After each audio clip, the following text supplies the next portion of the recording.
September 28, 2008, 4:15 p.m. Pacific Time.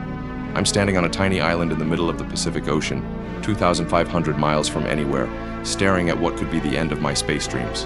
The Falcon 1 rocket towers above me, 70 feet of aluminum, carbon fiber, and everything I believe about humanity's future. In less than 24 hours, this rocket will either make SpaceX the first private company to reach orbit, or it will be the final nail in our coffin. 3 attempts, 3 spectacular failures, 3 crushing defeats that cost us $100 million and nearly 6 years of my life.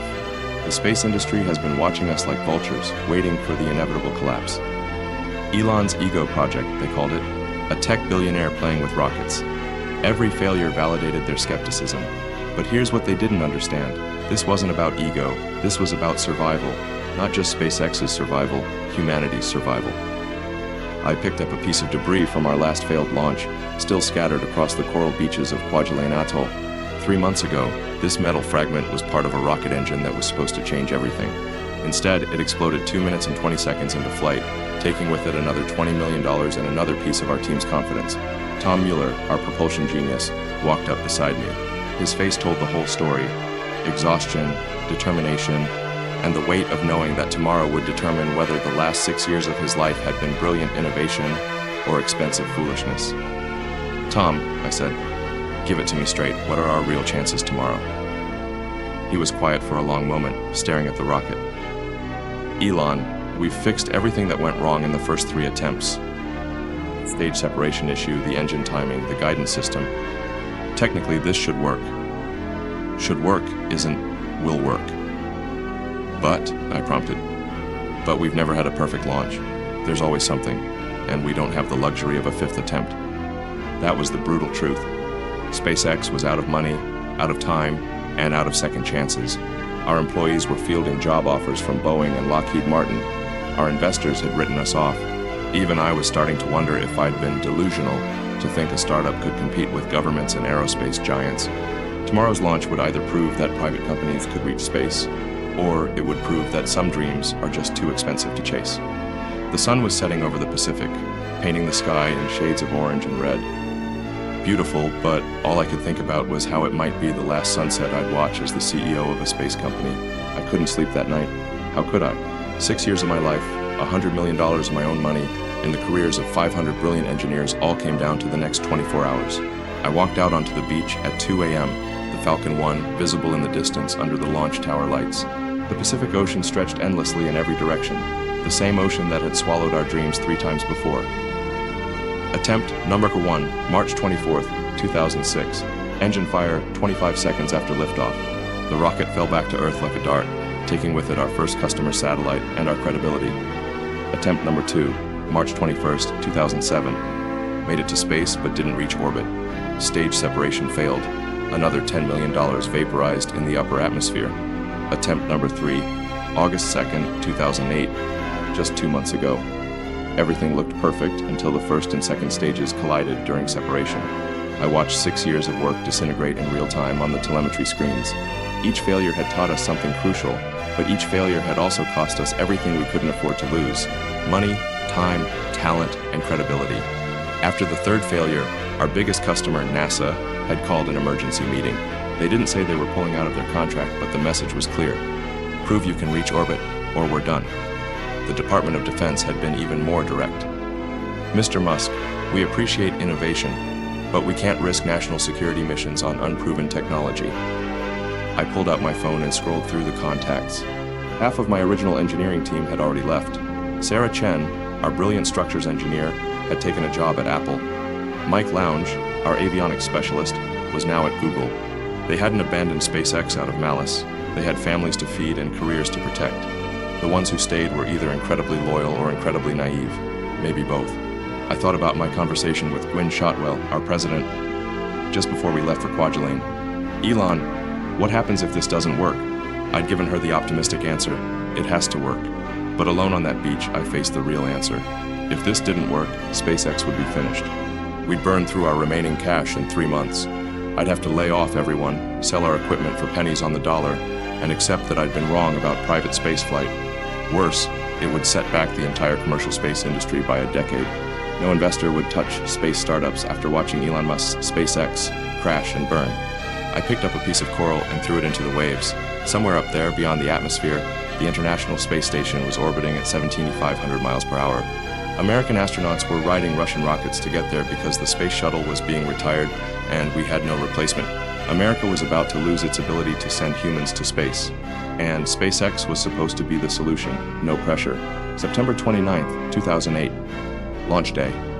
5:30 a.m. local time.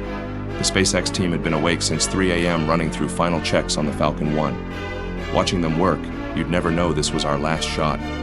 Their focus was absolute, professional, relentless. But I knew the truth. Half of them had backup job offers in their email inboxes. The other half were too young to understand that careers don't always survive noble failures. John Innsbrucker, our principal integration engineer, approached me with the final systems report. All green across the board, Elon. Weather's perfect. Range is clear. John had been with us since the beginning. He'd watched every failure, debugged every problem, worked 80-hour weeks for 6 years believing in something most people thought was impossible. John, I said, I want you to know, whatever happens today, you've built something incredible here. He looked at me like I was giving a eulogy. Boss, we're not done yet. Today, we make history. That confidence, that refusal to acknowledge defeat even when defeat was breathing down our necks, that's what made SpaceX special. We had a team that treated the impossible like an engineering problem waiting to be solved. Gwynn gathered everyone for the final pre-launch briefing, 30 engineers, technicians, and specialists who'd followed me to a remote atoll in the Pacific to chase a dream that kept exploding. Today is different, she announced. Not because our rocket is different, it's the same Falcon 1 we've been perfecting for 6 years. Today is different because we know exactly what we're capable of. I looked around the room. There was nervous energy, sure, but also something else. Determination. These people hadn't just built a rocket, they'd built a company, a culture, a belief system that said private industry could succeed where only governments had succeeded before. Tom Miller stepped forward with the engine report. The Merlin engine is performing flawlessly. We've addressed every issue from the previous attempts. Combustion pressure is stable, thrust vectoring is responsive, and we've triple-checked the stage separation mechanisms. Dr. Phil Erickson, our guidance systems expert, followed. Navigation is locked and loaded. We've updated our trajectory calculations based on current atmospheric conditions. The rocket knows exactly where it needs to go. One by one, each department had confirmed readiness. Structures, avionics, ground systems, range safety. Every critical system had been tested, retested, and proven. Rocket science isn't just about systems working individually. It's about thousands of systems working together perfectly for exactly the right amount of time. As we walked toward the launch pad, I pulled Tom aside. Tom, give me the truth. What's our biggest risk today? The same thing it's always been, he replied. The unknown unknowns. We've fixed everything we know about. It's the things we don't know that keep me awake at night. In 3 hours, we'd find out if 6 years of learning from our mistakes had been enough. 7:15 a.m., T-minus 2 hours and counting. Mission control, and I use that term loosely for our converted shipping container on Kwajalein, was buzzing with controlled chaos. Banks of monitors displayed telemetry data, weather conditions, and range clearance status. Our flight director, Koenigsmann, coordinated between teams with military precision. This was it. The moment 6 years of failures, innovations, and sleepless nights had been building toward. I stood behind the mission controllers, trying to look calm while my heart hammered against my ribs. On the screens, I could see our Falcon 1 rocket standing tall against the morning sky. 68 feet of aluminum and carbon fiber that represented everything SpaceX had learned about reaching space. Flight, this is propulsion, Tom's voice crackled through the comm. Merlin engine is showing nominal readings across all parameters. We are go for propellant loading. Copy propulsion. Range, what's our status? Range is clear, flight. No aircraft, no vessels in the safety zone. Weather. Winds are 12 knots from the southeast, well within acceptable limits. Visibility unlimited. We are go for weather. Each go confirmation was like a small victory. After 3 failures, every green light felt precious. But I knew the real test wouldn't come until ignition. Our previous launches had taught us that rockets can look perfect, right up until the moment they don't. Gwynn appeared beside me with a tablet showing our webcast metrics. Elon, we've got 50,000 people watching the live stream. The space community is holding its breath. 50,000 witnesses to what could be either our greatest triumph or our most public failure.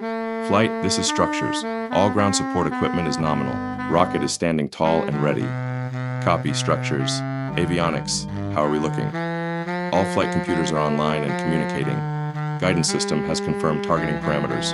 We are go for launch. I walked over to the communication console and picked up the headset. Flight, this is Elon. I want to speak to the team. Go ahead, boss. I keyed the mic, knowing that everyone from the launch pad to mission control could hear me. Team, in 90 minutes, we're going to attempt something that only governments have achieved before. Not because it's easy, but because it's necessary. Humanity needs access to space, and we're going to give it to them. Whatever happens today, you've already proven that private companies can build rockets that belong in the same conversation as NASA and the Russians. Let's go make history. Roger that, boss, came Tom's voice. Propulsion team is ready to make some noise. T-minus 90 minutes and counting. The automated voice announcements began. All personnel clear the launch danger area. Propellant loading will begin in T-minus 85 minutes. This was the point of no return.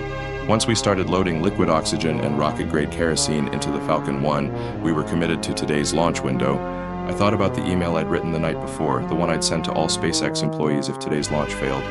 It thanked them for their dedication, explained why we tried so hard, and outlined the process for shutting down the company. I really hoped I wouldn't need to send it. 8:45 a.m., T-minus 30 minutes. The Falcon 1 was now fully fueled and ready. 44,000 pounds of rocket-grade kerosene and liquid oxygen, all of it waiting to either carry us to orbit or create a very expensive fireworks display. In mission control, the atmosphere was electric, every console was manned, every system was green, every person knew that the next half hour would determine whether SpaceX lived or died. Flight, this is range safety. All tracking systems are online. If we need to terminate, we're ready. Range safety, the people whose job it was to blow up our rocket if it went off course. I really hoped we wouldn't need them today. Flight, this is propulsion. Final engine checks complete. Merlin is looking perfect. Copy, propulsion. Vehicle systems. All vehicle systems nominal. Flight computers are talking to each other. Stage separation mechanisms are armed and ready. T-minus 15 minutes. I stepped outside the mission control container and looked up at our rocket. From this distance, it looked impossibly small and delicate to be carrying humanity's hopes for commercial spaceflight. My phone buzzed. A text from my brother Kimball. Watching the webcast. The whole world is rooting for you. The whole world was watching. No pressure. I thought about the conversation I'd had with Neil Armstrong just 6 months earlier. The first man to walk on the moon had pulled me aside at a space conference and said, "Elon, what you're doing matters. America needs companies like SpaceX." Neil Armstrong believed in us. That had to count for something. Flight, this is launch director. T-minus 10 minutes. All stations, final go, no-go poll. One by one, each station reported in. Propulsion is go. Avionics is go. Structures is go. Range safety is go. Weather is go. Telemetry is go. Flight director is go for launch. T-minus 5 minutes. The automated sequence took over. Thousands of steps, executed with computer precision, all leading to one moment, ignition. I rejoined the team in mission control. Gwen was gripping her console so hard her knuckles were white. Tom was staring at his engine parameters like he could will them to stay perfect through sheer force of concentration. T-minus 1 minute. All personnel, this is flight. Falcon 1 is go for launch. T-minus 30 seconds. My heart was pounding so hard I was sure everyone could hear it. T-minus 10 seconds. Engine start sequence initiated. T-minus 3, 2, 1. Ignition! The Merlin engine roared to life with 78,000 pounds of thrust, sending shockwaves across Kwajalein Atoll. Through the mission control windows, I watched our Falcon 1 rocket lift off the pad with agonizing slowness, balanced on a column of fire. Liftoff. We have liftoff of Falcon 1 Flight 4. For the first few seconds, everything looked perfect. The rocket climbed steadily, gaining speed, leaving a white exhaust trail against the blue Pacific sky. But I'd seen perfect beginnings before, 3 times before. Vehicle is supersonic, came the call from flight. All systems nominal, T-plus 30 seconds. We'd made it further than Flight 1. Mach 2, vehicle performing nominally, T-plus in 60 seconds. Still looking good. Coming up on max Q, maximum dynamic pressure, the point where atmospheric forces put the most stress on the rocket structure. This was where Flight 3 had started to go wrong. I held my breath. Max Q achieved, vehicle is stable. T-plus in 90 seconds. We were in uncharted territory now, standing by for first stage shutdown and separation. This was the critical moment. Stage separation had killed 2 of our previous attempts. If the first stage didn't separate cleanly from the second stage, we'd have another expensive failure. First stage shutdown, nominal, staging sequence initiated. On the big screen, telemetry showed the first stage separating from the second stage exactly as designed. For the first time in 4 attempts, staging had worked perfectly. Second stage ignition. We have second stage ignition. The room erupted in cheers, but I wasn't celebrating yet. We still had to reach orbit. Second stage is performing nominally. Trajectory is nominal. T plus 4 minutes. We were higher than any SpaceX rocket had ever flown. Vehicle is now in space. Flight announced. Altitude 100 kilometers and climbing. We were in space. For the first time in SpaceX history, we'd built something that had actually left Earth's atmosphere. But space isn't orbit. Orbit requires not just altitude, but incredible horizontal velocity, 17,500 miles per hour. We were only halfway there. Second stage continuing to burn, velocity 15,000 miles per hour, and increasing. T plus 7 minutes. The second stage engine was still running perfectly, accelerating our test payload toward orbital velocity. Velocity 16,500 miles per hour, approaching orbital insertion. I was gripping the console so hard my hands were cramping. Second stage shutdown. Nominal. Vehicle has achieved orbital velocity. The silence lasted exactly 1 second. Then mission control exploded. People were cheering, crying, hugging, jumping up and down. Tom was actually dancing. I'd never seen him dance before. Gwyn was shouting, "We did it, into her headset. For the first time in 6 years, we'd actually done what we'd set out to do. SpaceX had become the first private company in history to successfully orbit Earth. Flight, this is tracking. Confirm orbital insertion. Falcon 1, Flight 4, has successfully achieved orbit. I stood there in mission control, surrounded by the most brilliant engineers I'd ever worked with, and for a moment, I couldn't process what had just happened. We'd done it. After 6 years, 3 failures, $100 million and nearly losing everything, we'd actually done it. Tom Mueller grabbed me in a bear hug that lifted me off the ground. "Elon, we just made SpaceX the 4th entity in history to reach orbit. Only the United States, Russia, and China had done this before us." The magnitude of that achievement was just beginning to sink in. SpaceX, a startup founded in a warehouse 6 years ago, now belonged to one of the most exclusive clubs in human history. Gwyn was on the phone with NASA, her voice cracking with emotion. "Yes, sir. Confirmed orbital insertion. SpaceX has successfully demonstrated orbital capability." I could hear the excitement in the NASA official's voice even from across the room. They'd been waiting for this moment almost as much as we had, but the best part was watching our team. Engineers who'd worked 80-hour weeks for years, who'd stayed with us through 3 heartbreaking failures, who'd believed in this dream when everyone else called us crazy, they were finally getting their validation. Dr. Erickson, our guidance specialist, was staring at his screen in amazement. "Boss, look at this telemetry. We didn't just reach orbit. We hit our target trajectory within 1% accuracy. This isn't just success, this is precision." John Innsbrucker was already pulling up orbital tracking data. "The payload is stable in orbit. We'll be able to track it for months." I stepped outside the mission control container and looked up at the sky. Somewhere up there, invisible to the naked eye, was a small test payload carrying the dreams of everyone who'd ever told me that private companies couldn't compete with government space programs. My phone was exploding with messages. Text after text from friends, family, investors, competitors, and complete strangers who'd been following our journey. From Neil Armstrong, "Congratulations, Elon. This is what America needs." From my mom, "So proud of you, honey. Dad would have loved to see this." From Jeff Bezos, "Incredible achievement. Private spaceflight just became real." But the message that meant the most was from Sarah Chen, the engineer who'd left us after our 3rd failure. "I'm sorry I doubted. What you did today changed everything. Would you consider hiring me back?" I walked back into mission control, where the celebration was still going strong. But I also noticed something else. People were already getting back to work. "All right, team," Gwyn was saying, "this is incredible, but it's also just the beginning. Falcon 9 development continues tomorrow." That's when I realized something profound. This wasn't just about proving that SpaceX could reach orbit. This was about proving that the impossible was just another engineering problem waiting to be solved. 2 hours after our successful orbital insertion, I was still processing the magnitude of what we'd accomplished when my phone rang. "Elon, this is Bill Gerstenmaier from NASA." Bill was NASA's Associate Administrator for Human Exploration and Operations, essentially the person in charge of getting American astronauts to space. "Bill, I assume you watched the launch?" "Every second of it. Elon, what your team did today wasn't just impressive, it was historically significant. You've just proven that private industry can achieve what we previously thought only governments could do." There was a pause. Then, "I'd like to schedule a meeting. We need to talk about the commercial crew program." The commercial crew program. NASA's plan to replace the space shuttle with privately built spacecraft capable of carrying astronauts to the International Space Station. "Bill, we'd be honored to discuss it." "Good, because after today's demonstration, SpaceX just moved to the top of our list." After I hung up, I realized that our successful orbit hadn't just saved SpaceX, it had potentially changed the entire future of human spaceflight. For years, NASA had been talking about partnering with private companies, but nobody had taken it seriously. How could a startup compete with Boeing, Lockheed Martin, or the other aerospace giants? Today had answered that question. I called Gwyn over. We need to start thinking bigger, way bigger. How much bigger?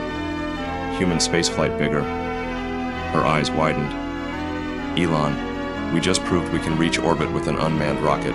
You're talking about putting people on our rockets. I'm talking about putting American astronauts back in space on American rockets. And I'm talking about doing it faster and cheaper than anyone thinks possible. That night, I couldn't sleep.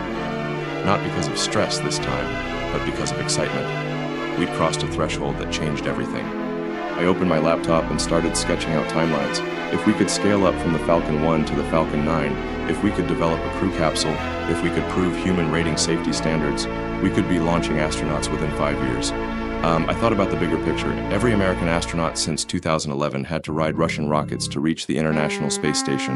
We were paying Russia $80 million per seat, while our own space program struggled with bureaucracy and cost overruns. SpaceX could change that. Today's orbital success had proven we had the technology. Now we just needed the scale. I started typing an email to the entire SpaceX team. Today we proved that SpaceX belongs in orbit. Tomorrow we start proving that SpaceX belongs everywhere humans want to go in space. The moon, Mars, and beyond. It all starts with what we accomplished today. But I didn't send it, not yet. First, I walked back out to the beach where I'd stood in despair just 24 hours earlier. The same Pacific Ocean, the same coral sand, the same distant horizon. But everything was different now. SpaceX was no longer a company trying to reach orbit. We were a company that had reached orbit. And that changed absolutely everything. October 1st, 2008, 3 days after our historic orbital success, I was back in Hawthorne, California, standing in front of the entire SpaceX team, all 500 employees gathered in our main factory. Behind me, a massive banner read "Orbital Success," with photos from our Falcon 1 Flight 4. But I wasn't here to celebrate the past. I was here to announce the future. 3 days ago, we proved that private companies can reach orbit, I began. Today, I want to tell you what comes next. I clicked to my first slide, a massive rocket that dwarfed our Falcon 1. Meet the Falcon 9, 9 Merlin engines producing nearly 1 million pounds of thrust, capable of carrying 13 tons to low Earth orbit. First flight, 2010. Murmurs rippled through the crowd. The Falcon 9 was an order of magnitude more complex than anything we'd built before. But that's not all. Click. The Dragon spacecraft, designed to carry cargo to the International Space Station and eventually astronauts. Now people were shifting in their seats. We'd gone from celebrating our first successful orbit to talking about human spaceflight. NASA has invited SpaceX to compete for the Commercial Crew Program. If we win, we'll be responsible for launching American astronauts from American soil for the first time since the Space Shuttle. Tom Miller raised his hand. Elon, the technical challenges of human rating our systems are exactly the kind of challenges this team was built to solve, I interrupted. 18 months ago, people said we'd never reach orbit. 3 days ago, we proved them wrong. I clicked to the next slide, a timeline showing SpaceX missions stretching into the next decade. 2010, first Falcon 9 flight. 2012, first Dragon mission to ISS. 2015, first crewed Dragon mission. 2018, first Falcon Heavy launch. Gwyn stood up. What about Mars? I smiled. She knew me too well. 2020's first cargo missions to Mars. 2030's first human missions to Mars. The room went silent. We'd just gone from, can we reach orbit, to, can we colonize another planet? I know it sounds impossible, I continued. 6 years ago, reaching orbit sounded impossible, but here's what I've learned. The difference between impossible and inevitable is usually just proper engineering and sufficient determination.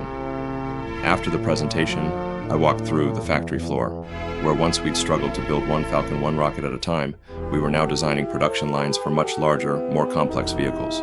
Sarah Chen, who'd rejoined us immediately after our orbital success, was leading a team designing the Dragon crew cabin. Elon, look at this. She showed me renderings of seats, life support systems, and emergency escape mechanisms. We're not just building a spacecraft, we're building a vehicle that will carry human beings safely to space and back. The magnitude of that responsibility was overwhelming. When our unmanned rockets failed, we lost money and satellites. When human-rated rockets fail, people die. But that's exactly why NASA needed us. The traditional aerospace companies had become too bureaucratic, too slow, too expensive. SpaceX could move fast, innovate rapidly, and cut costs dramatically. I found Tom working late on Falcon 9 engine clustering. Tom, are you confident we can scale the Merlin engine? The physics work, he replied. 9 engines is just 9 times the complexity, but the fundamental technology is proven. And human rating? That's not about the technology, Elon. That's about culture. Every single person in this company has to understand that when we're flying crew, someone's life depends on every bolt they tighten, every line of code they write, every decision they make. I looked around at our team, young engineers working on humanity's future, building machines that would carry people to places no private company had ever gone. 3 days ago, we'd proven we could reach orbit. Now we were planning to carry astronauts, resupply the International Space Station, and eventually colonize Mars. The new space age had begun, and SpaceX was going to lead it. Today, as I watch Falcon Heavy rockets launching Tesla Roadsters toward Mars, as I see Dragon capsules routinely carrying astronauts to the International Space Station, as I track our progress toward making humanity a multiplanetary species, I think back to that moment on September 28th, 2008. Our 4th attempt, our last chance. The moment that changed everything. When people ask me about SpaceX's success, they usually want to know about the technology, the engineering, the billions of dollars in contracts. But the real story isn't about rockets or money. It's about the power of refusing to accept impossible. For 6 years, the aerospace industry told us that private companies couldn't compete with government space programs. Rocket science was too complex, too expensive, too dangerous for startups. They were wrong. But here's what I learned during those dark days before our 4th launch. The biggest barrier to achieving the impossible isn't technical, it's psychological. Every great breakthrough in human history happened because someone refused to accept the conventional wisdom that it couldn't be done. The Wright brothers weren't the most qualified people to invent flight. They were bicycle mechanics, but they were the most determined. SpaceX wasn't the most qualified company to revolutionize space travel. We were a startup founded in a warehouse, but we were the most determined. That 4th launch taught me something crucial about innovation. You don't succeed by being better than everyone else on your first try. You succeed by being more persistent than everyone else through your first 100 tries. 3 failures could have ended SpaceX. Instead, they taught us everything we needed to know to succeed on attempt number 4. Today, SpaceX has completed over 200 successful launches. We've carried more than 40 astronauts to space. We've landed and reused rockets dozens of times, something that was supposedly impossible. We've cut the cost of reaching orbit by 90%. But none of that would have happened if we'd given up after failure number 3. The space industry looks completely different today because we proved that private companies could not only compete with government programs, we could do it better, faster, and cheaper. Commercial spaceflight is now a multi-billion-dollar industry. Dozens of new companies are building rockets, satellites, and spacecraft. Countries around the world are partnering with private companies instead of building everything themselves. The impossible became inevitable. But the biggest impact wasn't on the space industry, it was on how humanity thinks about innovation itself.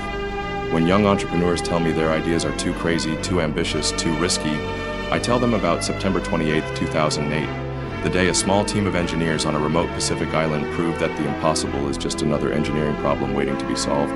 Your 4th attempt might be the one that changes everything, but you'll never know unless you're willing to make a 4th attempt. The question isn't whether you'll face seemingly impossible challenges. The question is what you'll do when everyone tells you to give up. Will you accept their limitations, or will you prove that limitations are just starting points for innovation? SpaceX exists today because we chose to treat impossible as a temporary condition, not a permanent verdict. Mars is waiting, the stars are calling, and the only thing standing between humanity and a multiplanetary future is our willingness to keep trying when others have given up. What's your 4th attempt going to accomplish? Sometimes the difference between failure and history is simply refusing to stop at attempt number 3.